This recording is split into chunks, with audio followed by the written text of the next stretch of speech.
Good afternoon and welcome to Real Estate Live UK and our first 2022 event.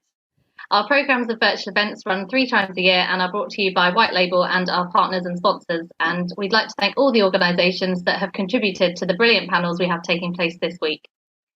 Today, tomorrow and Thursday, places across the UK are showcasing investment opportunities and industry experts will be exploring ideas and topical issues relating to property.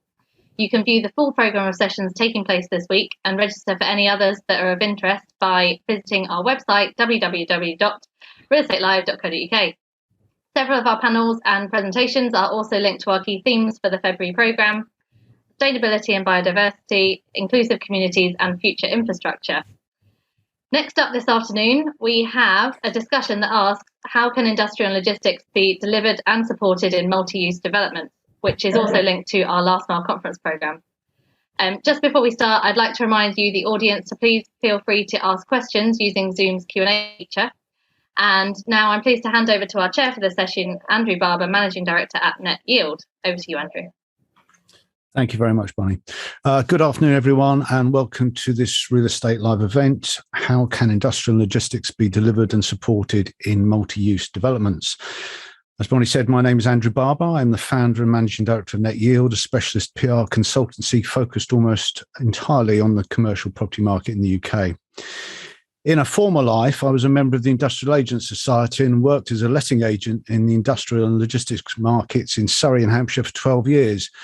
While much has changed since my time as a shed shifter, I'm still involved with clients operating in this dynamic sector. And as a friend of mine recently said to me, you can take the boy out of industrial agency, but you can't take the industrial agency out of the boy. So turning to today's topic, beds and sheds is a term that has been used in the industry for a number of years now. With the increasing need for both residential and industrial property, there has been a huge demand for suitable sites from both sectors in urban areas. This has fueled the discussion regarding the mixed-use developments that combine industrial and residential space, two seemingly incompatible uses. Over the next hour or so, today's panel will look at how such schemes can gain the support of communities and the new residents looking to move into such developments. The panel will also look at which model they feel will work best. To address these questions, we've gathered today some industry leaders who will share their experience and insight into this important market. So let me briefly introduce them to you. Our first panellist is Tessa English, Head of Urban City Logistics at JLL, the global commercial real estate services company.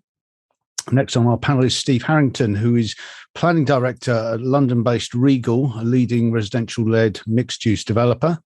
And we are also joined today by Henry Gould, who is Head of Property Acquisition at Precis Advisory, a London-focused property company with 25 years of experience in hotel and self-storage markets.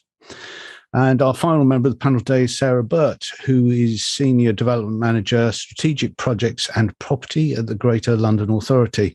And could I extend a warm welcome to you all. I would now like to ask each of the panelists to speak for a few minutes regarding the delivery of industrial and logistics multi-use developments. So firstly, could I ask Tessa, why is mixed-use residential and industrial a hot topic right now? What do you see in the market? Well, thanks, Andrew. I suppose the reason why it's becoming ever so more topical and something we're all really thinking about is probably down to the two obvious factors. And I'm looking at when you think about, I suppose we coined the term beds and sheds. When you think about that, I think about it from a London-centric perspective at the moment. And when you think of London, we still need more homes in London. And in the last 20 years or so, we've seen a huge amount of industrial stock lost in London. And in particular, that stock's been lost because it's been lost to see new residential homes being built to cater for the growing population in the capital. So we're now at a stage, and I'm sure Sarah can touch on this more, but we're now at a stage where we need to think about think about London, think about the land and how you can intensify that land. And that's come through from the new London plan. I think it's policy E5, where the suggestion is to protect the strategic industrial land in London that has been assigned. And through those sites is to look at intensification, but also there's been the suggestion of colocation. And that's where, that's where I really see beds and sheds, coming forward, or the co-location of industrial and residential mixed-led schemes. And that's it. I mean, we're still probably at a very early stage here when we're thinking about that. There are not a huge number of examples to touch on in London, but it's a need. It's a need where we still need industrial stock. I think, Andrew, we spoke just previously before we started this session, and you can tell that we need more industrial stock because industrial rents are just skyrocketing, and that's due to the lack of supply in the market. And we all read the paper, we all know that we need new homes as well. I'm not going to talk about any more about the need of new homes because I'm not the expert on this, but that's why we're seeing these schemes, these ideas for these schemes coming forward, and the policy is dictating that it's needed. If you want to build new homes, if you as a residential developer are buying strategic industrial land, you've also got to bring forward that industrial stock at the same time. Yeah, indeed. Thank you, Tessa. Steve, could I turn to you now and ask you, how can developers get support to incorporate industrial units within residential schemes? Thanks, Andrew. Some of the points Tessa raises are quite interesting, kind of for us at Regal London, from our perspective, and kind of as a business, we've almost responded to those kind of needs as they're arising in London. So we started life about 25 years ago as a residential-led developer. And very much over the last 4 or 5 years or so, I think we've repositioned ourselves now to the extent we would say we are now very much a mixed-use developer, which when you look at kind of iterations of the London plan coming through and this question about this finite kind of supply of land, mixed use has become something that all of our developments bring forward now. Now, to us, that has meant residential, hotels, retail alongside residential, but lately we've turned our attention to kind of co-location with industrial uses as well, where we've found some of the land opportunities that have presented themselves to us have come with kind of existing SIL land or existing industrial designations on there, which we need to work with. I guess we've been on a particular journey on a couple of sites in particular, one in East London and one up near Wembley, where, turning to your question around how we kind of convince authorities or how we gain acceptance for these mixed use schemes, it very much comes down to the compatibility of the two uses. I think some would say the uses are incompatible, but what we've had to put a lot of time and energy with our designers and with the authorities like the GLA and the local councils is around demonstrating the lack of compromise for either of the uses. So a lot of care and attention has to go into designing kind of best-in-class industrial space that Tessa and colleagues want to see coming to the market for industrial occupiers.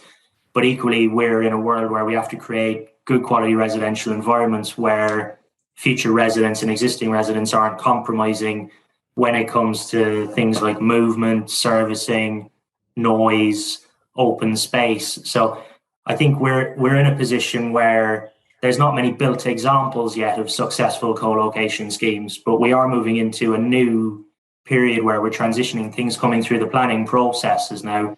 Some quite innovative schemes, I think, and some new approaches. And really, I think we're moving on to a place now where we get to some benchmarking of good case studies, good examples. I think the authorities, the councils, everyone who wants to kind of accept this kind of new mix of uses needs to see some of these things built and come to life and see some good examples to give the industry confidence. I would finish on. So. Okay, Steve, I'll come back to some of those points you made later, if I may. But could I now turn to Henry? And Henry, what role, if I could ask you, what role does the build-to-rent sector have to play in supporting such mixed-use industrial and residential schemes, in your opinion? It's part of the housing mix, like any other housing. For us, the reason why we've pursued that and we think it's appropriate is it fits with our long-term model of ownership, and it allows a more immediate delivery of housing, as in you haven't got a sales process. So Precis Advisory, for those that don't know, is a family office to the owners of Access Self-Storage, Montcalm Hotels, and various other kind of operational real estate. So we've been building up a portfolio in predominantly London for 20 plus years. And we looked at co-location as a way to intensify the use on our sites, to maintain our businesses that are operating there, including access self-storage and tenants that we have that involved in logistics and other type of space. So we think BTR is relevant to the whole housing delivery piece, and particularly for co-location, it's a good opportunity for there to be development with a single owner and operator. So we'll be well placed, we think, to respond to the needs of the industrial developer or occupiers, or more in our instance, the self-storage industry that we're trying to co-locate with, and it's a needed piece. So I don't think BTR is the answer to the housing issue that we have, but it's an important piece of it, and it's the bit that we're focused on as a long-term owner. Thanks, Henry. Just while we wait for Andrew to come back in, hopefully, Andrew, you're about to join us again, so you may be able to hand over the question to Sarah. Yeah, I'd just like to thank British Telecom there for completely cutting off my broadband. Sorry about that, everyone. I'm sure what you said, Henry, was very important. I'll look back at the video in a couple of days' time and hear what you had to say. Sarah, can I turn to you now? Last but not least, can I ask, what is the GLA doing to support the industrial sector alongside the residential sector? And do you think this can be replicated elsewhere in the UK and other cities? Thanks, Andrew, and welcome back. So my name's Sarah Birt. I'm a senior development manager in the strategic projects and property team at GLA.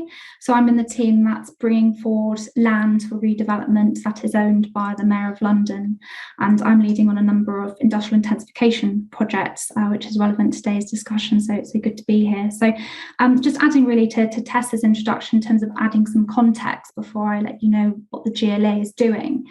So in the last 20 years, London's released 24% of its industrial floor space to other uses, so a significant reduction in its industrial capacity.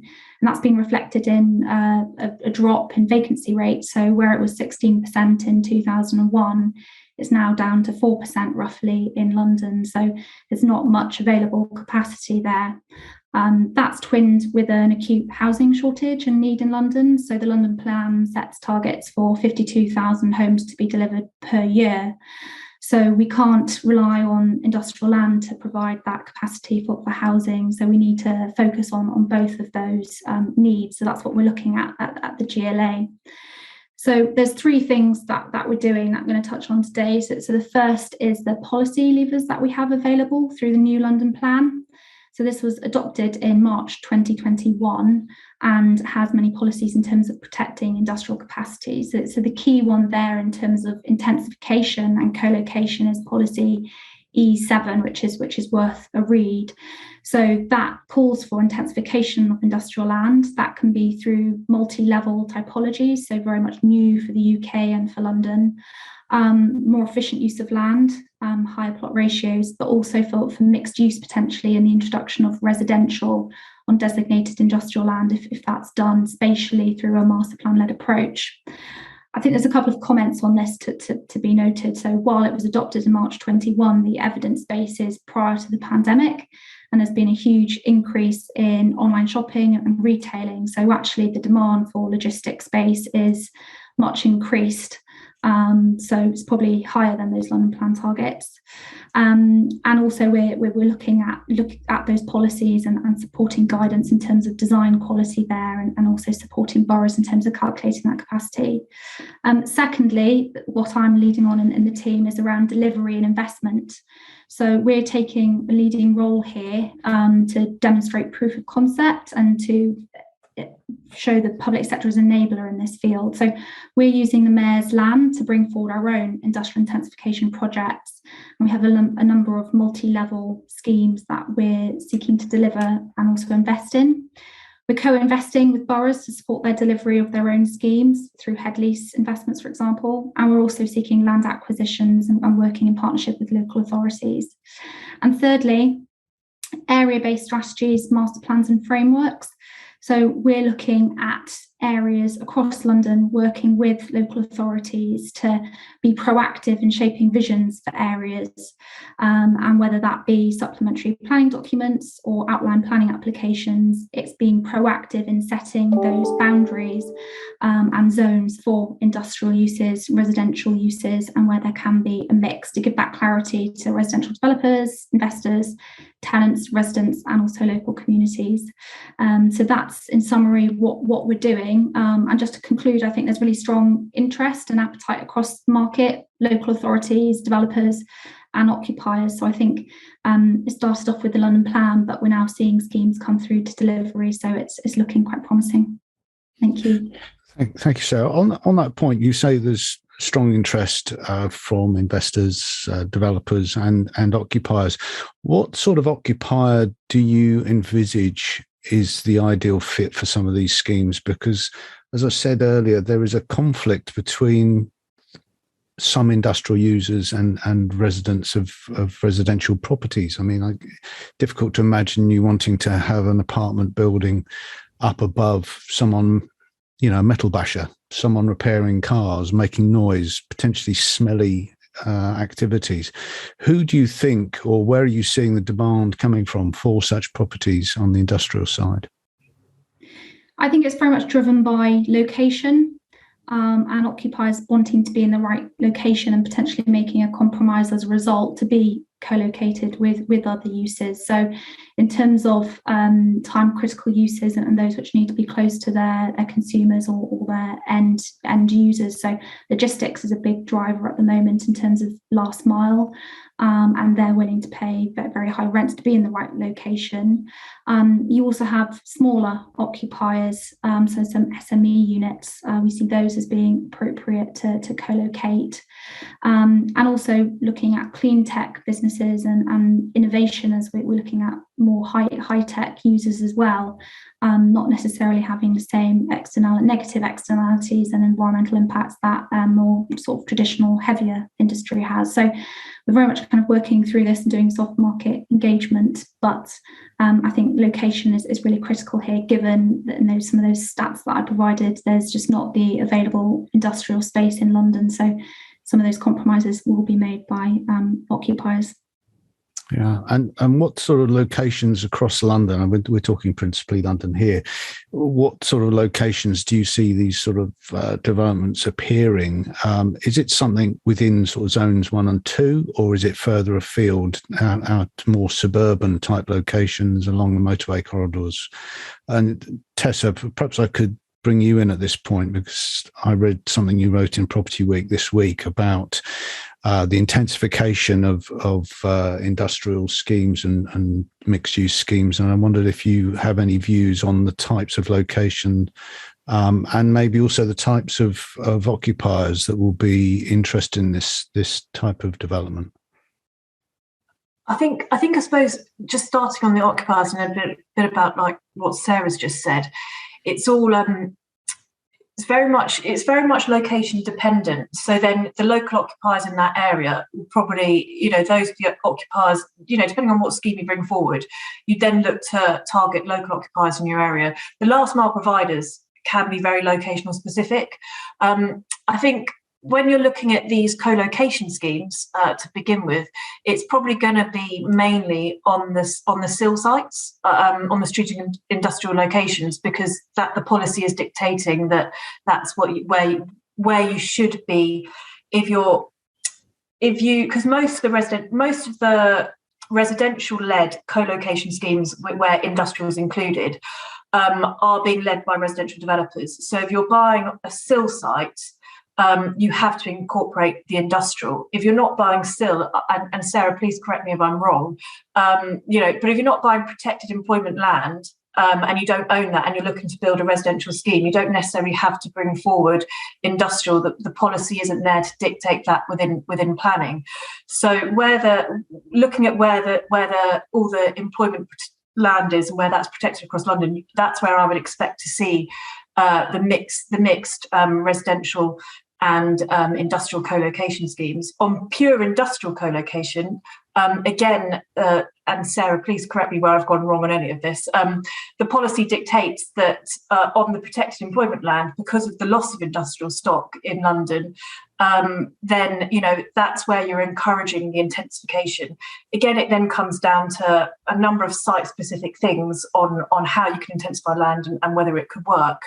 But when you get into the inner London boroughs, if you're looking at pure industrial intensification, and it's probably not quite topical for this conversation because we're looking at mixed use, you're more likely to see intensification in the inner London boroughs just because of the lack of supply and the amount of industrial stock that has been lost. Because I think that 24% figure you said, Sarah, is London as a whole. I think maybe in inner London it's closer to about 40% of industrial stock has been lost in the last 20 years. So inner London boroughs have seen, and that comes down to land values and where you've been building homes and everything like that, but you've seen more industrial stock lost in inner London locations.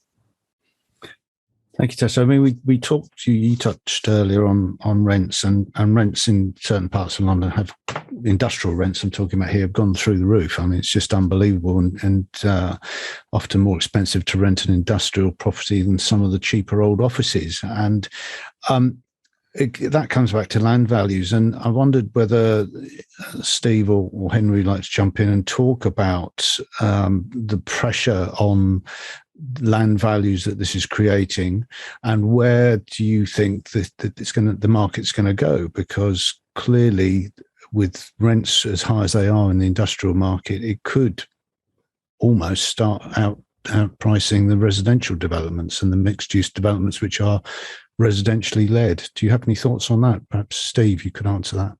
Yeah, I mean, I can come in on that one. I mean, I certainly know in our case, there's probably a couple of sites in Regal London's portfolio, probably purchased 2-3 years back now, where, dare I say, there were sites with industrial designations where we've seen a residential opportunity or co-location opportunity.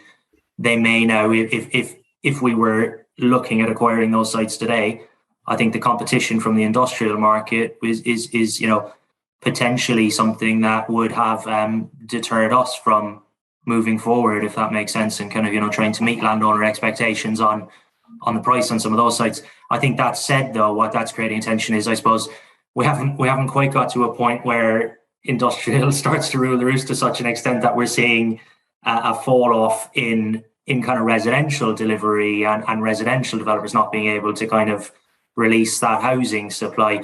So in that sense, I think the industrial values increasing is probably introducing something of a little market correction there, but I'm not sure it's a sustainable one to be kind of getting to some of the pricing we've seen recently on industrial land, because of the if you're going to pay that much for that much money for that land, then you've got to go and deliver these intensified schemes and this intensified floor space.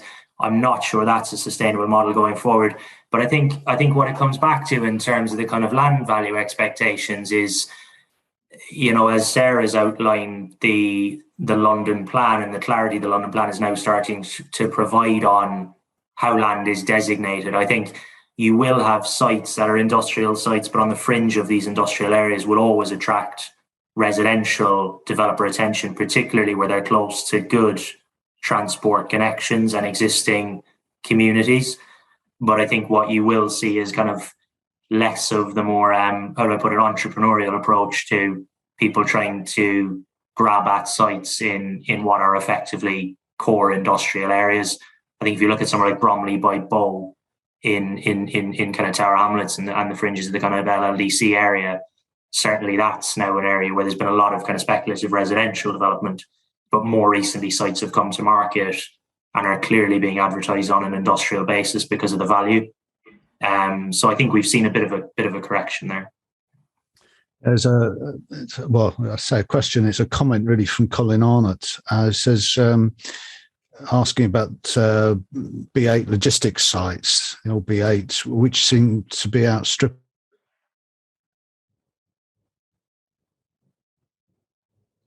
I think we lost him. Maybe I'll come in on that, follow up on what Steve was saying there, because I think I agree with a lot of that. And I think, there was a time when industrial in zones 1 and 2, principally 2, just couldn't compete with residential. So, you know, everyone in industrial was bemoaning that it was all going to industrial, to resi. And of course they can stack the value so that, you know, that was the competition. Now you've seen a lot of North American money coming in, lack of supply. It's pretty obvious dynamic there that's driving rents. But I think the other part of that is the taxation of residential. So, you know, Section 106, SIL, and just about everything else has dampened residential, and, you know, from a returns perspective. You haven't seen that in industrial. You know, you've still got many boroughs where they're not charging SIL on industrial, thankfully, and you know, that's gives it a competitive advantage. But it's you know, I agree that I think it's a balancing. I think it's a better balance now than it was. You know, you shouldn't have any one use winning out over and over again, but it's certainly giving some local authorities, and no doubt the GLA, a challenge in terms of predicting what's going to happen next, because things change, and that's always been a challenge in planning and designation, and trying to have that flexibility without allowing, you know, huge loss of employment land, which has happened historically. And I think, you know, to give credit to the GLA, I think they have tried to stem the tide on that, and there's some good policies coming out, but it's a more balanced approach now. And, you know, right now it seems like industrial is winning, but we'll have to see if the rents continue on the upward trend, and you know, if they do, then industrial is going to carry on winning, I'd say. But maybe that's got to balance out and, you know, come peak at some point, perhaps. I'm back in the room again. Welcome back. There seems to be a correlation here with my broadband going off and you talking, Henry. I'm awfully sorry about this. So twice now I've missed. I can only apologise to everyone that my broadband is a little bit hit and miss today. I wondered, one of the questions I was going to ask was about the perceptions of industrial and logistics developments, and the changes within the residential communities. And are residential residents more receptive to these uses perhaps than they were 5 years ago, or even pre-pandemic? I don't know if anyone would like to comment on how industrial users are being perceived by the public. Shall I start on that? Yeah, jump in, Tessa. And then, I don't know, Steve or Henry, whether you want to give it from the perspective of you know, residents as well. I mean, the industrial markets, it has changed rapidly, and it's evolved a lot. But I think in some cases you do still get the feeling that there is this perception that, and you went back, and I'll go back to what you said earlier on, Andrew, that we just do a bit of metal bashing in a shed, and it's all a bit noisy, it's all a bit dirty, and don't want to live next door to something like that. And that's a perception that's out there. So it's something that probably we within the industrial market need to push to change that perception. And quite a few things have been done to try and change that perception as well. I know SEGRO a few years ago wrote a report on London, and really part of that was to talk about, you know, the changing face of the industrial market. And there have been quite a few reports that have been put out really to highlight how the market has changed, and that you've got some quite innovative businesses that are operating out of warehouses. And, you know, possibly, again, I think within the industrial market, we say sheds, and we say it, you know, quite light-hearted, in a light-hearted way. But we have also, I've been in a number of conferences where we've turned around as an industry and said, should we be saying sheds? Because we ourselves are then not giving that perception that we should be giving to the market, and should we be saying logistics, and, you know, and really explaining what's going on. I think probably also, and not necessarily a good thing that COVID has happened, but the pandemic has highlighted, you know, what happens to supply chains when they stop working. So, you know, from a public perception, you'd hope that you know, we're now more aware that, you know, when we were at toilet roll gate, you know, back in 2020, that, you know, if things stop, you don't get something. So, you know, if you want to get your Amazon Prime delivery the next day or the same day or whatever, hopefully there is perception that you now realise that's coming from a warehouse and that's coming to your home, and there's a benefit to you by having that, having the infrastructure of warehouses within cities, on the edge of cities, within the country that you live in, to be able to deliver those goods, and also to keep things running. I think going back to restaurants, if they run out of things and you're going there, then that's come through the supply chain to get to you. So I think generally we need to carry on pushing for that change in perception, because it's not there fully, but it's probably an educational piece of saying what's going on and how diverse the industrial market is, and the fact that it employs some quite highly skilled jobs now as well, rather than just thinking it's low wages, low skilled jobs. It's a much more diverse market, and it has evolved. Yeah, I think the adverts which Amazon seem to be running on the television every 5 minutes is revealing in itself that they're pushing the benefits of working for them. Henry, have you got some thoughts? And don't take it personally if I drop out again, but here we go. We'll risk it again. Henry, have you got any thoughts on this topic? Yeah, sure. Well, I mean, knowing the sector, I don't think I personally would have an issue being in a co-located building or development if it was a quality development and a quality developer. I think that the developers will have to think carefully about what is an appropriate industrial user, and they will have to have some responsibility around that. And I think a lot of them will. You've got your brand name, you've got your long-term ownership of your customers now. You're not just selling and turning your back. I don't think successful developers do that anymore.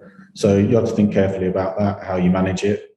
But also, that I've seen some of the designs and, of some consented schemes, and we've got the Travis Perkins scheme, which is, I guess, the first real proper one that's happened. It looks good. It looks high quality. The apartments are no worse than any other residential development. So I think I don't think there is necessarily a negative connotation to it currently. I think if you're next to a kind of dilapidated industrial estate that's not being managed properly, that's far worse than being in a new development that's well designed. And so I don't think that developers, when they do come forward, will have issues selling these units if they're a quality developer. But playing devil's advocate here, is there? I mean, obviously there are a number of cleaner uses that you would ideally like, quieter uses, the sort of small artisan occupiers maybe. But we all have cars, or most of us have cars. We all need them to be repaired. There are all those occupiers out there who need this space. And is there going to be a finite supply of businesses which can take space and are acceptable users of space which is co-located, be it in immediately below the residential or immediately next to it? I mean, we all have heard stories of people getting upset by noises being generated by nearby activities. And let's face it, logistics users will require probably 24-hour access. Have I frozen again? No. No, you're looking a little bit blank at me. No, I mean, there is that issue, and perhaps Steve, you jump in before I lose my connection again. No, that's all. I mean, to come back on your question, I think we would be very clear from our perspective where we look at co-location schemes, and Henry's mentioned some of the themes around kind of the product residential developers are trying to bring to the market. I guess we would be really clear that we're not looking to co-locate the heavier industrial, very, very industrial things next to residential, because our view is that that's not going to be successful, which I think comes back to the location point again. I think these things have their place, and that kind of reservoir of core industrial areas needs to be retained for those types of users and occupiers. I think where we talk about co-location schemes being successful, they're on the fringes of those in industrial areas, or they're in urban settings where we're creating new patches of industrial for the kind of cleaner, for the newer industries, dark kitchens, dark store concepts, the last mile deliveries, these types of uses. So that's kind of what I see as co-location from a residential development perspective. And in that sense, are we seeing a kind of redesignation of some of the industrial market? Tessa's talked about everything's just being classified as sheds, but having to actually describe in a bit more fine detail and a bit more granularity what's actually going on in these spaces. Does that add a layer of complexity then to Sarah's kind of job at City Hall with others in terms of saying, well, these types of industrial over here next to residential, please, and these other ones, somewhere else where they can kind of happily exist without upsetting people. So I do think you will see that where co-location comes forward successfully, it will be at the cleaner end of the industrial spectrum, to be a little bit kind of broad about it. Yes. Sarah, would you like to comment on that? Yes, I was going to suggest to come in there. I think there's not necessarily one size fits all, and I think each building will need to be very context specific and very different. I don't think there's necessarily going to be just a certain number of typologies that work and can get replicated everywhere. And I think there should be acknowledgement that while co-location is an interesting typology, it's not going to be suitable everywhere, and we do need to protect some areas of strategic industrial land just for industry, for some of those messier units. And Andrew mentioned the mechanics and getting your car repaired and all of those uses. Those need to be preserved and protected. And the onus, and picking up on some comments in the chat, through the examination of public on the London plan, it was watered down somewhat in terms of the protection, and there's greater ability now for the local planning authorities, local authorities to look at their own industrial capacity and plan for that. So it's really important, I think, for local authorities to be proactive and to come up with their visions and understand where they want to intensify, where that's just for industrial use, where some co-location could be feasible, how they intend to do that. So they're on the front foot rather than on the back foot, maybe when there's ad hoc applications coming in for co-location where they might not be in an appropriate area. And we spoke here that, we're talking about co-location broadly, but you've got vertical co-location, which is maybe what we've been talking about, where you've got industry on ground and residential above. And then you've also got the horizontal co-location, which is maybe where you've got a bigger site and you're able then to separate out those uses. So you have residential buildings, just residential next to, but separated from industry, which can be in its own building. And from schemes that I've seen, when you've got a bigger site that allows for a more strategic look at the site, for it to be master plan led, you get better public realm outcomes, you get better, more interesting architecture sometimes, and also maybe greater resilience in terms of over time, if those buildings need to change, that makes it easier in some ways, and you don't get the whole issues around build costs, which we see with some of these vertical co-location buildings where you have to have quite significant structure to separate those within a building. So there's lots of nuances here, and we haven't seen that many being delivered. So I think we're all learning as we go. And that's why at the GLA we're seeking to try to deliver some of these schemes and deliver proof of concept to show that it can be done. But I think in my experience, horizontal co-location allows you to address some of those design challenges. I know Andrew's just gone, but I know we wanted to speak about design challenges. So I don't know if that's a good moment to pass over to Steve or Henry in terms of your own schemes. Thanks, yeah. Well, we're a little bit fortunate in some of our schemes that we have the user in mind. Welcome back, Andrew. And so we're typically putting access self-storage in there, and so some of those challenges, one of them is where the columns go. We've Steve talked about transfer slabs, and that it has a significant increase to build costs. A massive transfer slab right across the whole, resi above is the best for the user, but is expensive to build that. So we can afford to put a few more columns in with self-storage, but equally we don't want to create a single type use space that can't be reimagined in the future.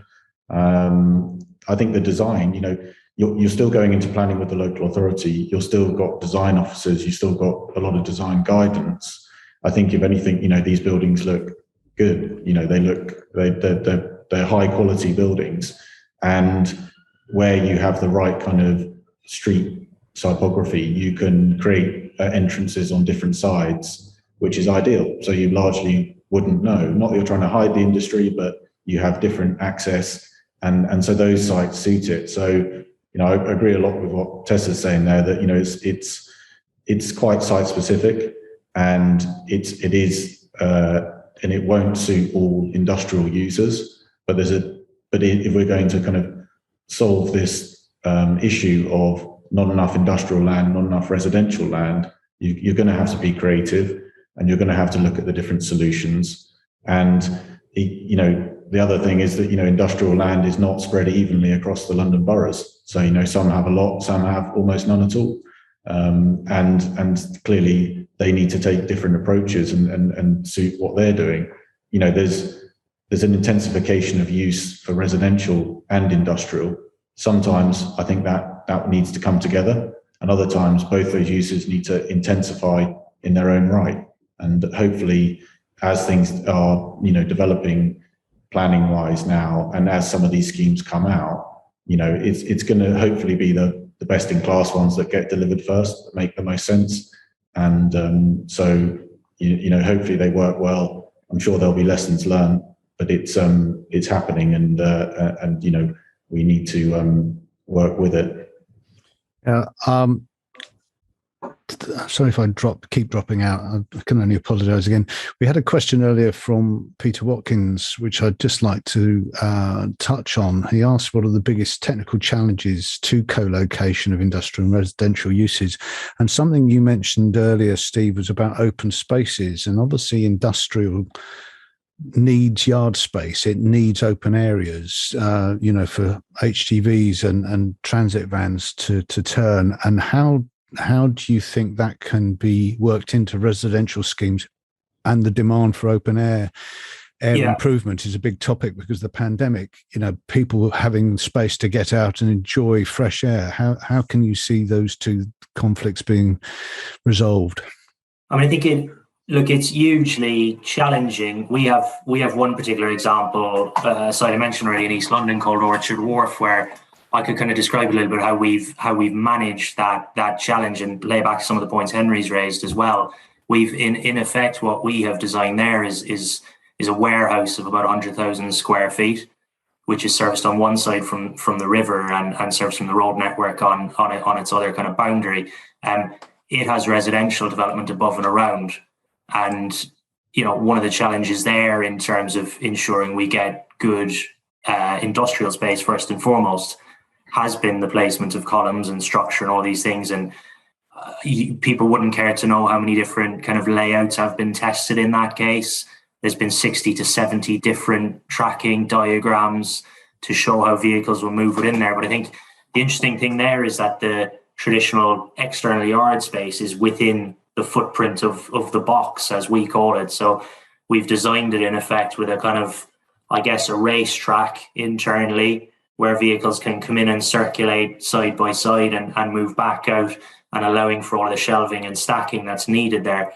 But then that is having to be designed in the context of residential cores, which are around to the edges of that box. But I think the great opportunity then that creates is the roof of our warehouse is in effect a garden for residents above. So having kind of resolved some of these design challenges within the box, as we describe it, we've then got 0.5 hectare of open green space above for residents, which kind of meets and exceeds standards in terms of open space requirements. So we're also next to the river in that site, and we're next to the East India Dock Basin, which is a nature reserve where we've created an ecological boundary and new activity and new access onto it. So we're very fortunate in that case, in answer to Peter's question, that we've been able to manage the technical constraints of the two uses, have some good placemaking credentials, good quality environment for residents, and good space that works for the industrial occupiers as well. But again, to go back to the point, it isn't one size fits all, and that little equation won't work on every site. It has done there for us, we believe. But again, Henry's mentioned flexibility. In that case, we haven't had a day one occupier. We have several different types of uses in mind, and we have had to design flexibly. And Sarah's talked about proof of concept, and we've kind of soft tested that design and scheme with many operators out there, and it does come back to them saying to us, get to the first hurdle, guys, go and get planning permission for this thing, and then let's talk. So there is a little bit of kind of an eagerness from the market to get some certainty as these things come through the planning system, I think. Yeah, I mean, you say there's not one size that fits all. I wonder, has anyone got an opinion on a minimum size for such schemes? Because we mentioned access, and you really don't want residents to the residential going into the same entrance, if you like, as the industrial users. I mean, health and safety has got to be a concern of this sort of scheme, because the last thing you want is a transit van reversing into somebody or causing injury or worse. What kind of considerations do you think need to be made in that respect? And is there an ideal size, or minimum size, I should say, rather than an ideal size for such schemes? I don't know if anyone's got any views. I mean, I'll throw it out there that's what I'm talking about. It's about 1.3 hectares. It does have separate residential accesses and front doors, which are remote from the industrial. It's a site that's had to work very, very hard. I couldn't see it being done on something much smaller than that. And dare I say, a site that's slightly larger would manage the equation I've described a lot better. So I don't know if that gives a bit of a benchmark. But we've looked at it from the perspective of just industrial use.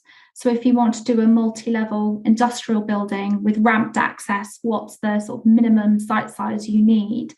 So for a ramp going up just for vans, not HGVs, you're looking at a minimum of 1.3 hectares.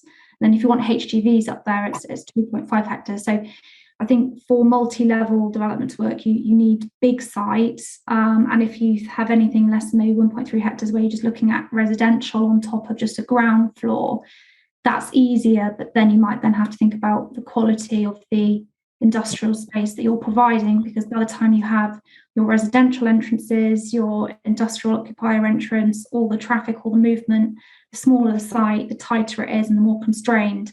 And then you've got all the columns and everything like that. So I think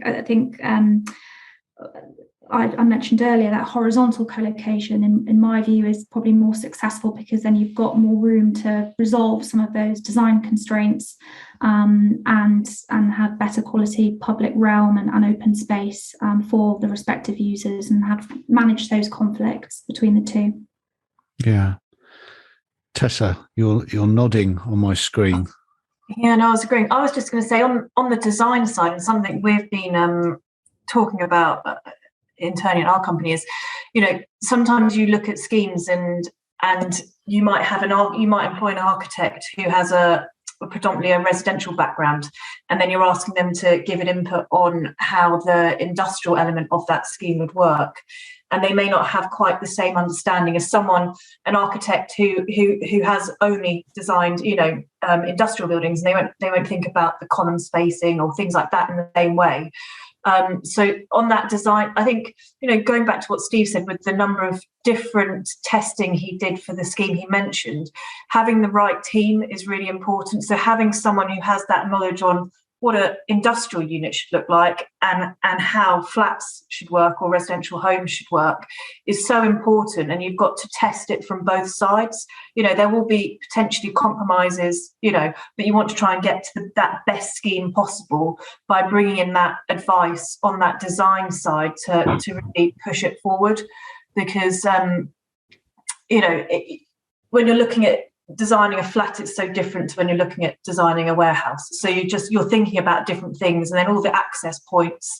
If you're looking at stacking it, you want to think about those sound barriers you want to create from where the industrial is, and all of it really. So it's just factoring on that design is so important to start at that stage, to trying to push it to get it right. I think, Henry said, there'll be lessons learned, but we want to start at, these schemes are starting to come forward. We want to start at the beginning where hopefully there are not too many lessons that are learned, and we're bringing forward products that, you know, last a long time and are usable from both uses. So can you see a raft of joint ventures in this market? Because I think it was Henry mentioned earlier on sort of best in class design. And do you think that there is therefore a big opportunity for some residential specialists to join together with some industrial specialists? Because we call them sheds, but they are more than just sheds. They're not just steel frames and tin cladding anymore. You know, they're far more complex than that. And do you think that's going to be a...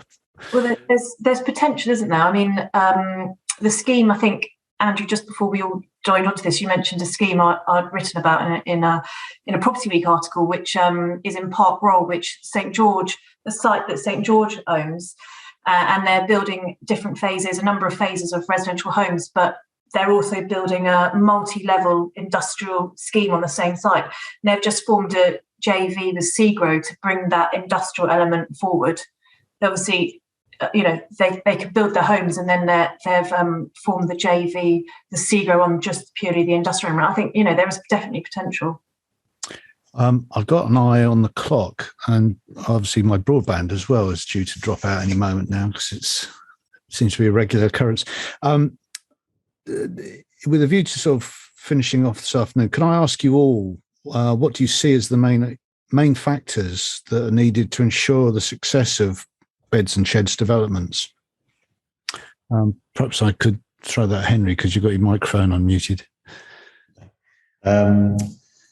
Well, yeah, it's a big question. I'd say, you know, more collaboration. Well, better collaboration between the boroughs and the GLA and the developers wanting to bring forward this development, to recognise that it's a fast-moving environment, and it is difficult to create, to predict across a local plan period a type of one-size-fits-all policy. So to say, you know, for instance, the Old Kent Road, we're going to do co-location here. It's the best of both worlds. We get our residential, plus we get our employment space. That's great. But suddenly industrial moves on.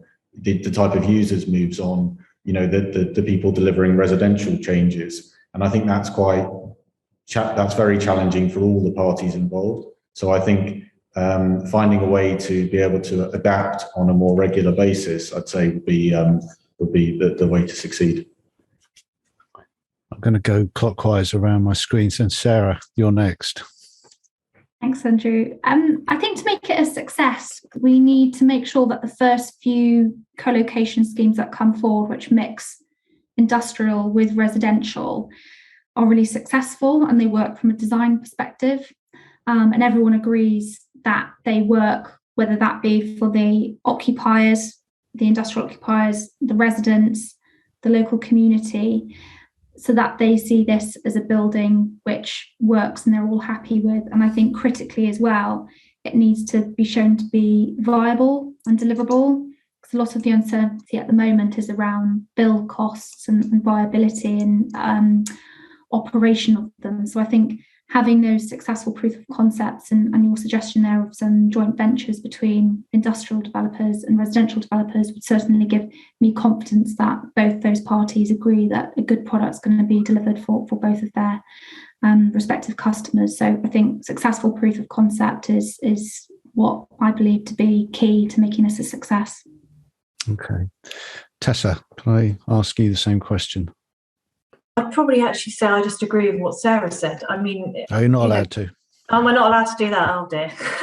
but well, joking aside, I do agree, to be honest, because it's important to make sure the first few schemes that come forward are successful or deemed successful from both industries as well, and that they are viable, because there are still concerns around how they can be successful.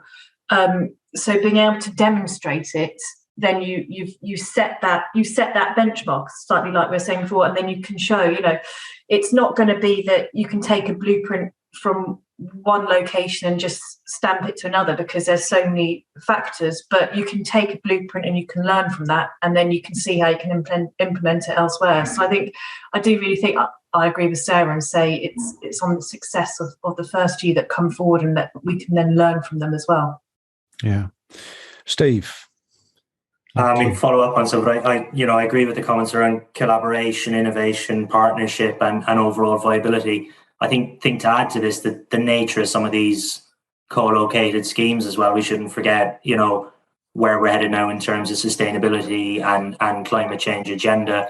These schemes, I think, can be exemplars based on where they're located and what they mean in terms of kind of reducing vehicle movements. Yes, there might be some big movements in to some of these kind of warehouse schemes, and Henry's mentioned that HGVs will still come, and I think people have said HGVs might still come during the night. But I think once those large journeys have happened, I mean, the evidence is out there that things are then dispersed in a smaller way on smaller vehicles, which are stopping all of these trips in and out of London on a daily basis. So there's good outcomes here as well. I think that will point to these schemes as being successful around air quality agenda and everything in terms of what the mayor is trying to achieve in terms of emissions policies. I think and on that, I think for some of this to be successful, the more we see kind of, further kind of taxation on kind of, private vehicles and on vehicles coming in and out of London, will start to add to the viability of these schemes and having those kind of products and things London needs kind of in situ and at the heart of the city. So I think that's where there's a real opportunity for these schemes to stand out and be successful. Yeah, one of the comments we've had earlier on was that this offers a great opportunity for innovation. And I think if there's one thing I've learned in my years in the property industry, is that it is very innovative and very good at adapting to the situation, and particularly London, which has reinvented itself on a number of occasions. So, take great heart from that. One final question to anyone, really. How long do you think it is before we're going to see a really good example of one of these that people can go and examine and look at? When is that exemplar product going to be available to look at? Steve, you're grinning, so I know you've got one up your sleeve, but I was going to ask, when's your one ready, Steve?